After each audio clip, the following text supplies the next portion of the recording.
Channel of Vadodara. Vadodara શહેરમાં કિંમતી હાથી દાંતનો ગેરકાયદે ધંધો કરતા 2 શખ્સોને એસઓજી પોલીસે ઝડપી પાડ્યા હતા. આપણામાં કહેવત છે કે હાથી જીવે ત્યારે લાખનો અને મરે ત્યારે 1.25 લાખનો.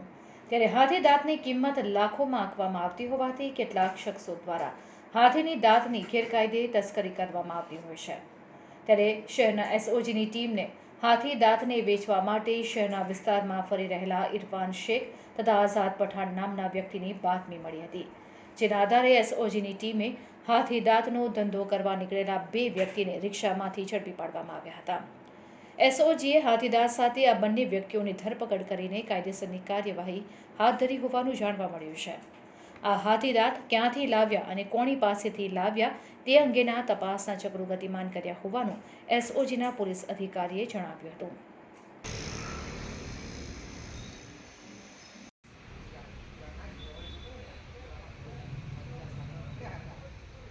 સારાનું તો જ બેસું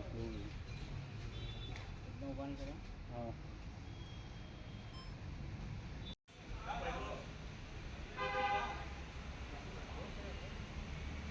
યાર એક તો આગળ આ લોકો બેસી ગયા છે બરાબર બેઠા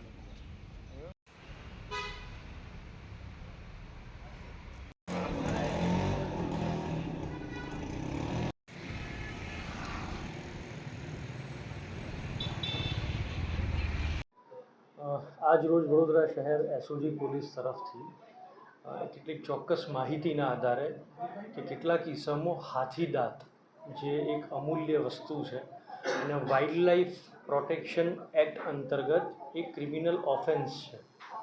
તો એના બાબતે એક બાતમીના આધારે વડોદરા શહેર એસઓજીએ 2 ઇસમોને એક રિક્ષા સાથે અટકાયત કર્યા છે હાલ, અને તેમની પાસેથી 2 હાથીદાંત એટલે હાથીદાંતની એક પેર વ્હાઇટ આઇવરી કલરના એ મળી આવ્યા છે, જેની કિંમત ઇન્ટરનેશનલ માર્કેટમાં પણ અમૂલ્ય છે.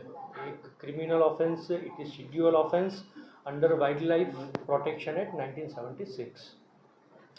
તો આ બાબતે અમે ફોરેસ્ટ વિભાગના અધિકારીશ્રીઓને પણ જાણ કરી છે અને તેઓને પણ સાથે રાખીને આગળની જે કાર્યવાહી છે એ કરવામાં આવનાર છે.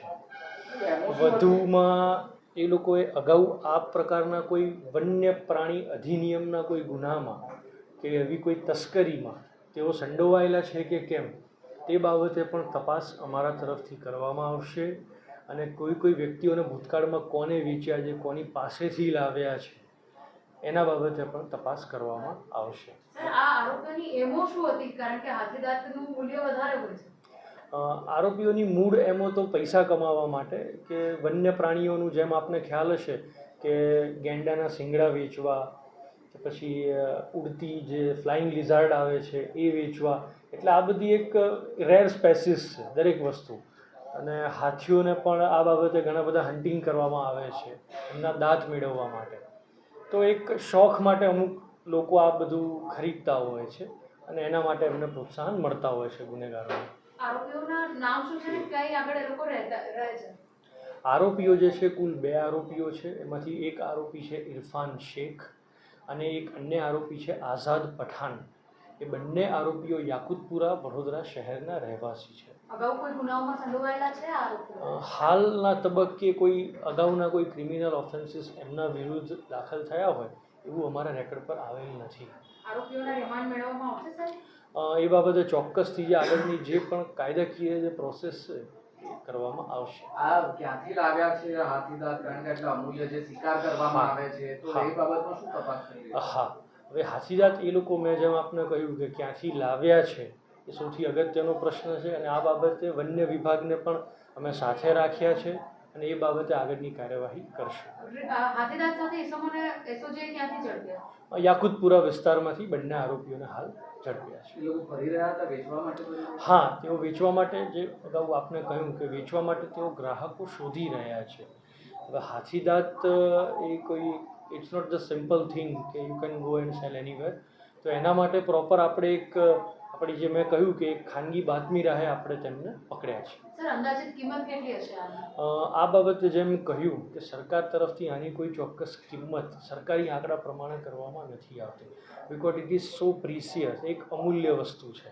તો સરકારી ચોપડે આ બાબતે કોઈ એની કિંમત જાહેર કરવામાં આવતી નથી. ઇન્ટરનેશનલી તસ્કરી થતી હોય છે આની તો હા. એ બાબત પર કઈ આગળ તપાસ કરો? હા, ઇન્ટરનેશનલ મેં જે અગાઉ આપને કહ્યું કે ઇન્ટરનેશનલ કદાચ એવું પણ શક્ય હોય કે આ શિંગડા જે દાંત છે એ બહારથી પણ મંગાવવામાં આવ્યા હોય, કારણ કે થાઈલેન્ડ, કંબોડિયા, વિયેટનામ આ બધી કન્ટ્રીઝમાં હાથીઓના શિકાર સ્પેશિયલ હાથીદાંત માટે કરવામાં આવે છે.